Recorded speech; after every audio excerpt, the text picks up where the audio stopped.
Okay, YouTube land, it's the Rare Parts Center. I want to tell you all about the job that I refused. I know what you're saying. Why'd you refuse the job?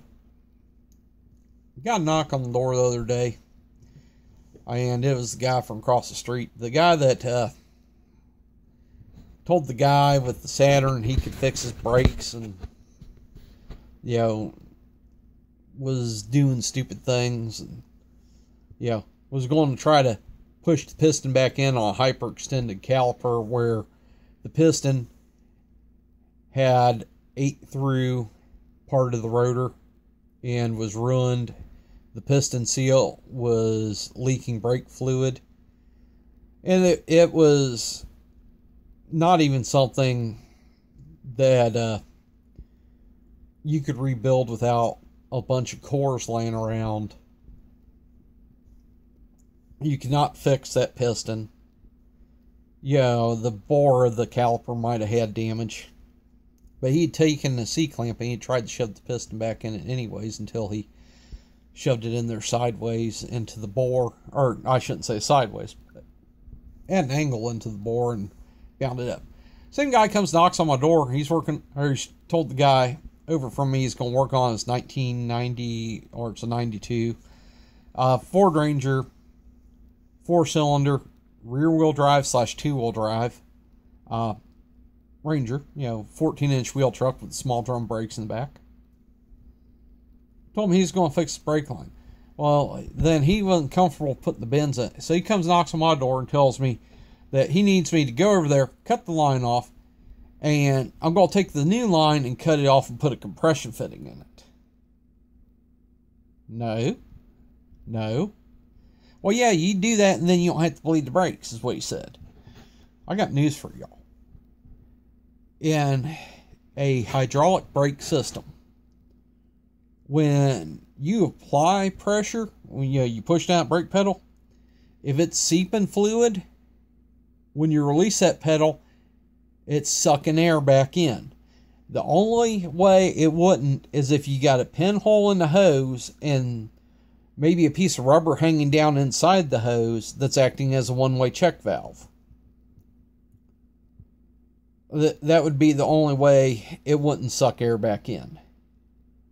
You're not putting a compression fitting in there and not having to bleed the brakes. It doesn't work like that. Closed system, you apply pressure, it seeps, it weeps. When on the return stroke, when you release the brake pedal and those pistons are coming back, it will draw air in. So we already know that bleeding brakes is required, but his logic is if you take the brake line off the wheel cylinder, you might break the wheel cylinder. No. Well, then you got to bleed the brakes, and then the brake bleeder screw might break off in the wheel cylinder. He doesn't want to pay to replace the wheel cylinder. Okay, it might be a little bit hard. There's no telling how long it's been since the drums have been off. There's no telling if the adjusters work right. Sometimes it can be an issue taking apart drum brakes around here. People don't service them on a regular basis. Adjusters freeze up and seize. The hardware could be messed up. Might be a whole can of worms taking a drum off. But that said, it's not rocket science, not brain surgery. It's 1950s technology.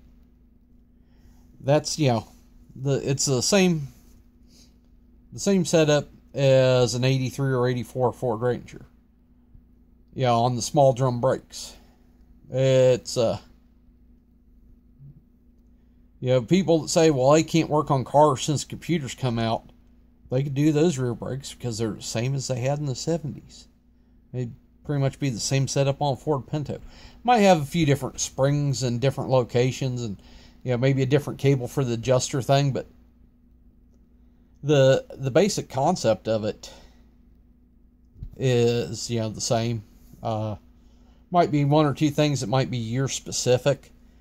I don't remember on that year or on those years Ranger, but It's not really that far different. Anybody that used to work on those cars could take a look at it and could figure it out in 5 minutes or less.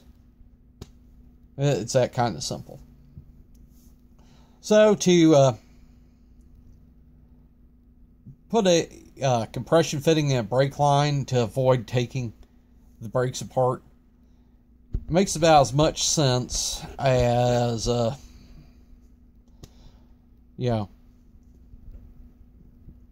mean, there's so many that I could say that it would just get me banned off YouTube. Put it like this: it makes about as much sense as using copyrighted music in your video, and then wondering why YouTube took away your ad money, and then complaining about it, and then making videos complaining about it, and complaining about the fact that they told you that your video is not suitable for advertisers when you used copyrighted content in it. Yeah, that kind of logic. Alright, I've been rambling enough. That's all for a minute.